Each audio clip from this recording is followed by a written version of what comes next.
نحمده ونصلي على رسوله الكريم أما بعد أعوذ بالله من الشيطان الرجيم بسم الله الرحمن الرحيم رب اشرح لي صدري ويسر لي أمري واحلل عقدة من لساني يفقه قولي আসসালামু আলাইকুম ওয়া রাহমাতুল্লাহি ওয়া বারাকাতুহু।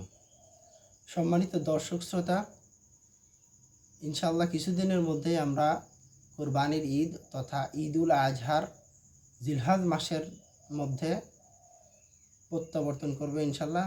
সামনে জিলহাজ মাসের 10 তারিখ, আরবি মাসের জিলহাজ মাসের 10 তারিখে কুরবানির ঈদ হয় বা ঈদুল আজহা হয়। এই জিলহাজ মাসের প্রথম 10 দিন যে করণীয় এবং বর্জনীয় আসুন সে সম্পর্কে জানি। জিলহাজ মাসের প্রথম 10 দিন আমরা কি করব, এই জিলহাজ মাসের প্রথম 10 দিন আমরা কিভাবে কাটাবো আসুন জেনে নিই, চেষ্টা করি সংক্ষেপে জানার। জিলহাজ মাসের প্রথম 10 দিনে আমাদের করণীয়, প্রথম 10 দিনে আমাদের করণীয় হলো 1 নম্বর, যাদের হজ করার সামর্থ্য আছে ইনশাল্লাহ হজ করব। 2 নম্বর, ফরজ, সুন্নত এবং ওয়াজিব বেতরের পাশাপাশি বেশি বেশি নফল সালাত আদায় করার চেষ্টা করা, বেশি বেশি নফল সালাত আদায়ের চেষ্টা করা এই 10 দিন। এবং ঈদের সালাত ঈদগাহে গিয়ে আদায় করা, ঈদের সালাত ঈদগাহে গিয়ে আদায় করা। আমাদের মধ্যে অনেকেই আছে সারা বছর তো নামাজ পড়েই না, ঈদের দিনও জামাতে যায় না। হায় পড়া কপাল। আসুন চেষ্টা করি 5 ওয়াক্ত নামাজ জামাতের সহিত আদায় করার।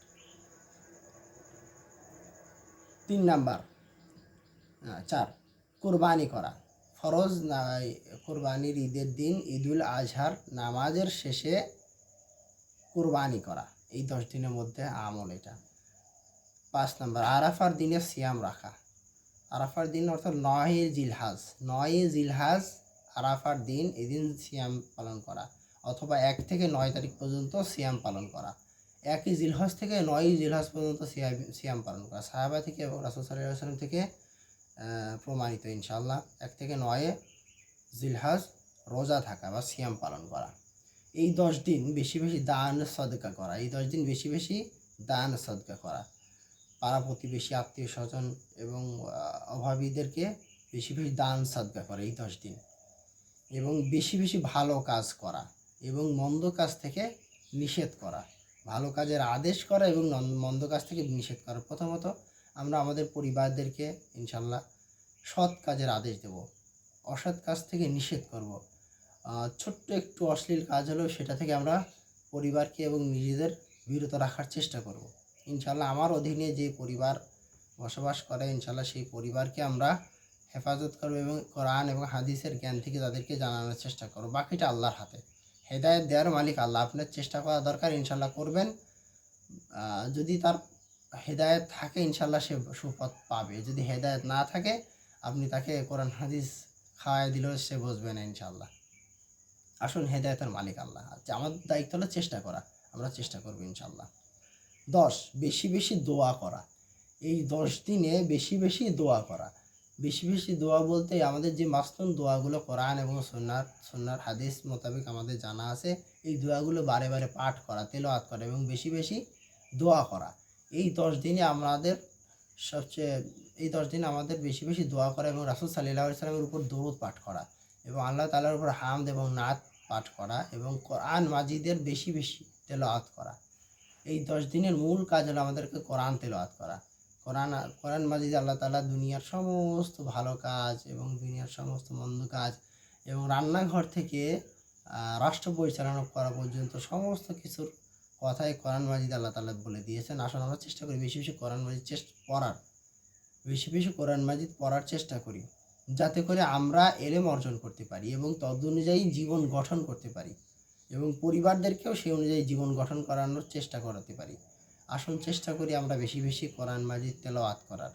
এখনও যারা কোরআন মাজিদ তেলাওয়াত করতে পারেন না, আমি তাদেরকে অনুরোধ করব, হয়তো মাসে 500 টাকা খরচ করেন, করে একজন হাফেজ রাখেন। এখন প্রত্যেক এলাকায় প্রত্যেক গ্রামে গ্রামে হাফেজ আছে ইনশাল্লাহ আছে। আপনি 500 টাকা খরচ করেন, করে মাসে 500 টাকা দিয়ে একজন হাফেজ রেখে আপনি কোরআন মাজিদটা সহি শুদ্ধভাবে তেলাওয়াত করা শিখে নিন। আসুন, আমাদের প্রথম দায়িত্ব হলো কোরআন মাজিদ সহি শুদ্ধ তেলাওয়াত করা এবং অর্থ বুঝে প্রত্যেকটা কোরআনের আয়াতকে তেলাওয়াত করা। আমরা কোরআন মাজিদ পড়তেছি কিন্তু অর্থ জানলাম তো বুঝতে তো পারলাম না যে আল্লাহ তাআলা কী বলতেছেন। আসুন এর জন্য অক্ষর জানা এবং যেই তেলাওয়াত করবো এবং সেই তেলাওয়াতের অর্থ বুঝে আমাদের পড়ানোর চেষ্টা করা এবং প্রত্যেকটা আয়াতের ক্ষেত্রে ধীর স্থির অবলম্বন করা, তাড়াহুড়ো না করা। আমরা এই 10 দিন সালাত আদায় করবো বিনয় এবং নম্রতার সহিত। 2 মিনিটে 4 রাকাত নামাজ পড়ার দরকার নেই। এই 10 দিন আমরা যে আমলগুলো করবো আল্লাহ তাআলা বলছেন আমি তোমাদের বেশি আমল দেখবো না, সৎ মানে ইখলাসের সহিত আমলগুলো দেখবো। আল্লাহ তাআলা বলছেন যে অল্প আমলই নাজাতের জন্য যথেষ্ট, অল্প আমলই নাজাতের জন্য যথেষ্ট, কিন্তু সেটা হবে ইখলাসের সহিত এবং ভয় ভীতির সহিত। আপনি সালাত আদায় করতেছেন টেপ রেকর্ডারের মতো, সফটওয়্যারের মতো, খালি রুকু সিজদা দিচ্ছেন উঠতেছেন, কিছু বলারও চেষ্টা করতেছেন না, কিছু জানারও চেষ্টা করতেছেন না এবং তাড়াহুড়ো করতেছেন নামাজে। সালাতে যদি কেউ তাড়াহুড়ো করে তার সালাত সিদ্ধ হয় না। আসুন চেষ্টা করি যে সালাতে তাড়াহুড়ো ব্যতীত সালাত আদায় করার। সালাতে দাঁড়াই আল্লাহর সামনে, ইনশাল্লাহ আল্লাহর সামনে তাড়াহুড়ো দেখাবো না। এই 10 দিন বর্জনীয়। এই 10 দিন কী কাজ করা যাবে না আসুন জেনে নিই। এই 10 দিনের মধ্যে যারা কুরবানি দিবেন তারা নখ, চুল ইত্যাদি গায়ের কোনো অঙ্গ প্রত্যঙ্গ পশম কাটতে পারবেন না এই 10 দিন। এই 10 দিন এগুলো কাটা নিষেধ।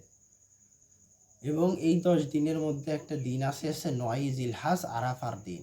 9 জিলহজ আরাফার দিন, এই দিন দোয়া কবুল হয় ইনশাআল্লাহ। আসুন চেষ্টা করি এই 10 দিন বেশি বেশি দোয়া করার, এই 10 দিন বেশি বেশি দোয়া করার।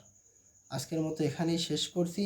সুবহানাকা আল্লাহুম্মা ওয়া বিহামদিকা আশহাদু আল্লা ইলাহা ইল্লা আনতা আস্তাগফিরুকা ওয়া আতুবু ইলাইক। আসসালামু আলাইকুম ওয়া রাহমাতুল্লাহি ওয়া বারাকাতুহু।